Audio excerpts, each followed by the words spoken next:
Grabe, mula nga nung umuwi kami dito sa bahay, ay nako, sobrang dami nga ng langaw. 4 nga kami umuwi dito, ganito na nga yung nadatnan namin. Tapos, anong petsa na nga, bes? Diyos ko, parami ng parami sila. Sa totoo lang, bes, abay nako, napakahirap nga kapag ganitong kadaming langaw, lalo na nga kapag kakain at magluluto kasi nga may nasasama nga, bes. Sobrang nakakapagod na nga rin, bes, kasi nga kahit anong gawin mong linis, Diyos ko, parami pa rin sila ng parami. Nakakailang pandikit, pang trap, at kung ano-ano na nga ginamit namin, pero eto, parami pa rin sila ng parami. Tapos sa pagkain nga, bes, nako, wala pa nga segundo, maiwan mo lang, ganito na nga ang mangyayari. Kanina nga, bes, hindi ko na nga na video kasi nga sobrang dami nga ng langaw dito sa may ibaba, kaya naman eto, nagsabon na nga na naman kami ng aking nanay. Partida nga, bes, kahit naglinis na ako kagabi, nako, asahan mo, paggising mo, sobrang dami, lalo na nga sa may sahig. Ilang Sondrox, sabon, at kung ano-ano pa nga matapang yung inilagay ko dito, ay nako, hindi nga rin umuubra, bes. Meron kasing malapit na poultryhan dito, bes, nako, pagka mag-harvest, ganito nga yung senaryo namin. Okay lang naman sana sa amin na may poultryhan dito, ang kaso nga, bes, yung problema yung langaw, parang wala nga silang pakialam. Hindi nga kami yung pinakamalapit sa poultryhan, pero ganito karami na nga yung langaw, paano pa kaya yung malalapit doon? Grabe, siguro, sobrang dami nga ang langaw doon sa kanila. Nakaka-bother lang, bes, lalo na nga sa mga bata, baka mamaya, magkaroon nga sila ng sakit ng dahil dito. Kaya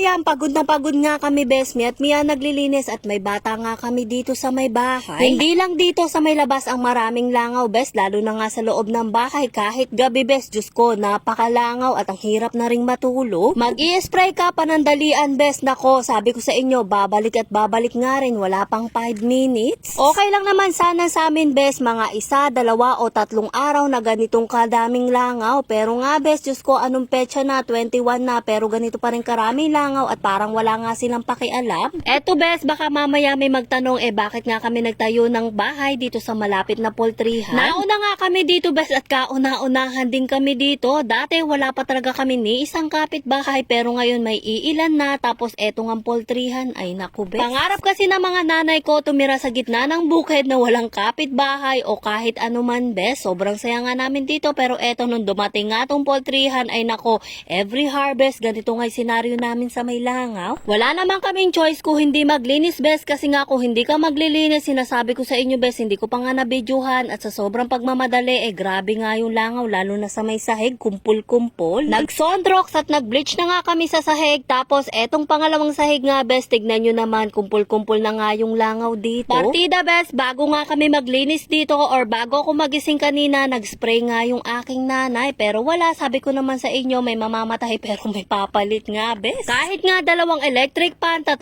electric pan na ang nakatapat sa amin kapag kumakain, grabe, sobrang hirap, bes, kasi nga yung langaw pumupunta sa pagkain namin, o kaya pag nga mo, ay nako, may kasama ng langaw. Tapos, bes, sa umaga, ay nako, magkakapi ka, mawawalan ka ng gana kasi nga kakatimpla mo lang, meron na kagad 10 langaw na lumulutang sa may kape. Kung tatanungin nyo nga kung anong lugar namin, bes, ay nako, Santa Rosa at Rahal Norte nga to, bes. Extension nga ng irrigation, bes. Ilang araw at linggo na nga rin kami naghihintay, pero sabi ko sa inyo, bes, kanina nga lang nag-spray ng gamot dito at isang beses lang at lalo nga dumami din yung langaw. Eto nga, kaya nga daw nagbigay ng gamot kasi nga daw may nag-post nga daw, bes. Kung wala pa nga ang post, hindi sila mababothered sa mga nangyayari dito sa may paligid. O diba, paano na lang kaya, bes, kung walang nag-post, di nga, bes. Eto nga bahay namin dito sa may bukid, open face nga dito, kaya naman, bes, mapa CR, kwarto o sala, Diyos ko, napakaraming langaw. Lalo na nga sa kusina namin, kaya minsan hindi na nga talaga kami nagluluto, bes, at ginagawa namin, nagbubukas na nga lang ng dilata para nga iwas dun sa may langaw, pero hindi nga nakakaiwas, bes, kahit anong gawin namin,